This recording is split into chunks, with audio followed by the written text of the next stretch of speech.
Kami dari kelompok 5 akan menjelaskan tentang keterampilan akademik dengan beranggotakan 4 orang, yaitu saya sendiri Mila Laylatul Fariha, lalu ada Anindya Fairuz Rista Irawan, ada Salsabila Naswa Krisnianti, dan yang terakhir ada Wulan Ramadhani.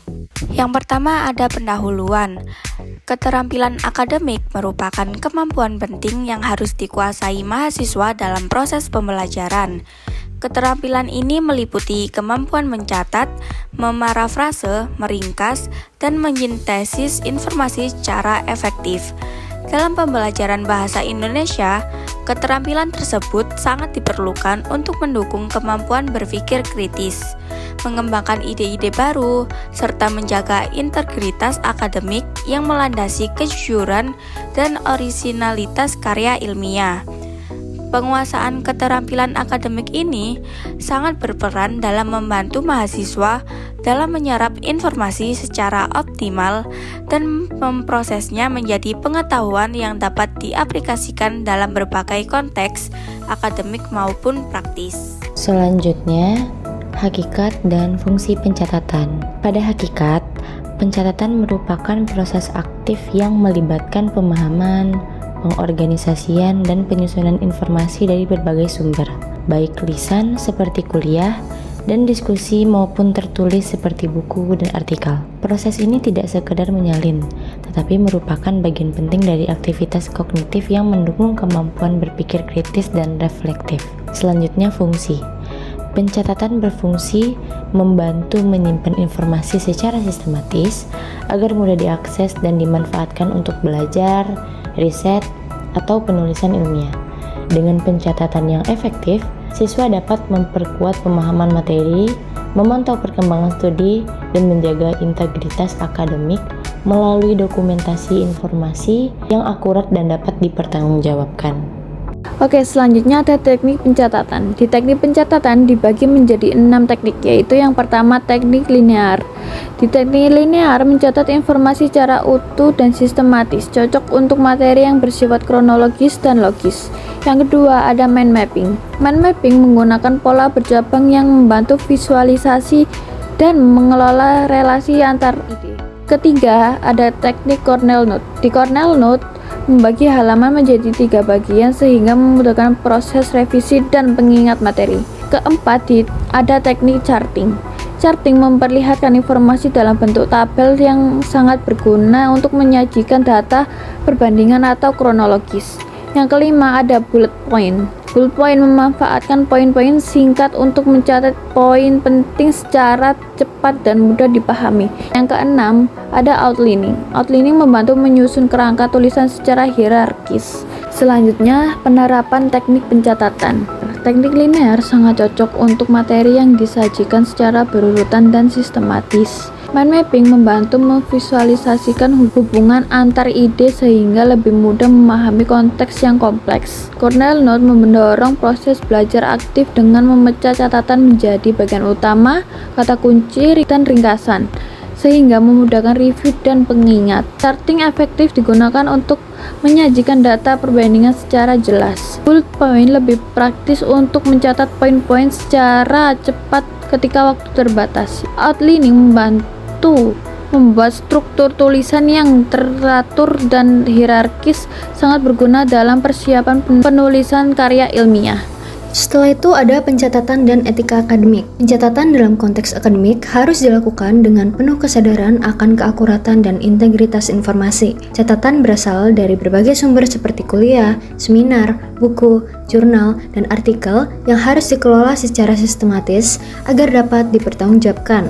Selain itu, penting bagi mahasiswa untuk selalu mencantumkan sumber informasi guna menghindari plagiarisme yang merupakan pelanggaran serius dalam dunia akademik. Dengan menjaga etika pencatatan, mahasiswa tidak hanya memperoleh catatan yang valid, tetapi juga menunjang kejujuran intelektual dan kredibilitas karya ilmiah. Selanjutnya ada hakikat dan pemfrasaan. Pemfrasaan adalah teknik menyampaikan kembali isi informasi dengan kata-kata dan struktur kalimat yang berbeda tanpa mengubah makna aslinya. Pemfrasaan penting dalam penulisan akademik karena membantu menyederhanakan informasi, memperkuat narasi, dan menghindari plagiarisme. Jenis pemfrasaan yang sering digunakan meliputi leksikal, yaitu mengganti kata-kata dengan sinonim atau padanan yang setara. Yang kedua, gramatikal, yaitu mengubah struktur kalimat seperti dari aktif ke pasif atau menyederhanakan kalimat kompleks. Yang ketiga, ide, menulis ulang dengan interpretasi dan susunan yang berbeda berdasarkan pemahaman pribadi.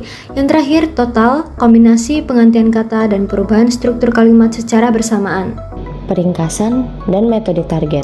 Peringkasan adalah proses mengubah teks yang panjang menjadi versi yang lebih singkat, namun tetap mempertahankan inti dan makna utama. Keterampilan ini penting untuk memperjelas pemahaman, efisiensi belajar, dan mengembangkan kemampuan menulis. Metode ini terdiri dari beberapa langkah yang sistematis untuk meringkas teks secara tepat. Yang pertama, trace content irrelevant, yaitu hapus informasi yang tidak penting atau tidak relevan dengan topik utama, seperti detail yang berlebihan atau penjelasan yang berulang. Yang kedua, add missing relevant points. Pastikan semua poin-poin penting itu tercakup dalam ringkasan. Tambahkan jika ada informasi relevan yang terlewat, tetapi tidak memberikan detail yang panjang agar informasi yang tidak penting jadi tidak masuk begitu. Lalu, reduce repetition. Hilangkan pengulangan kata atau ide yang tidak perlu agar ringkasan lebih padat. Selanjutnya, generals. Ganti kalimat atau istilah panjang dengan istilah yang lebih umum atau sinonim untuk menyederhanakan teks. Eliminate examples, yaitu contoh eliminasi gitu ya. Contoh-contoh yang bersifat ilustrasi biasanya dapat dihilangkan kecuali sangat penting untuk memahami inti teks. Terakhir ada transform wording and summarize main idea. Ubah kata-kata atau gaya bahasa agar ringkasan terlihat berbeda dari teks asli tanpa mengubah makna. Nah, temukan dan tonjolkan kalimat topik utama yang menjadi inti pembahasan teks dalam ringkasan. Dan yang terakhir ada penyintesisan dan kesimpulan. Penyintesisan adalah proses menggabungkan dan mengintegrasikan informasi dari berbagai sumber untuk membentuk pemahaman yang koheren dan menghasilkan perspektif baru. Keterampilan ini sangat penting dalam pembelajaran akademik karena membantu mahasiswa mengaitkan berbagai ide dan fakta menjadi suatu kesatuan yang bermakna. Kesimpulannya adalah keterampilan akademik yang meliputi pencatatan, pemaparafrasaan, peringkasan, dan penyintesisan adalah dasar penting untuk pembelajaran yang efektif dan menjaga integritas akademik. Penguasaan keterampilan ini menjadi kunci sukses mahasiswa dalam menghadapi berbagai tantangan akademik di perguruan tinggi dan dalam kehidupan profesional. Baik semuanya, itu tadi penjelasan tentang keterampilan akademik dari kelompok kami. Sekian, terima kasih.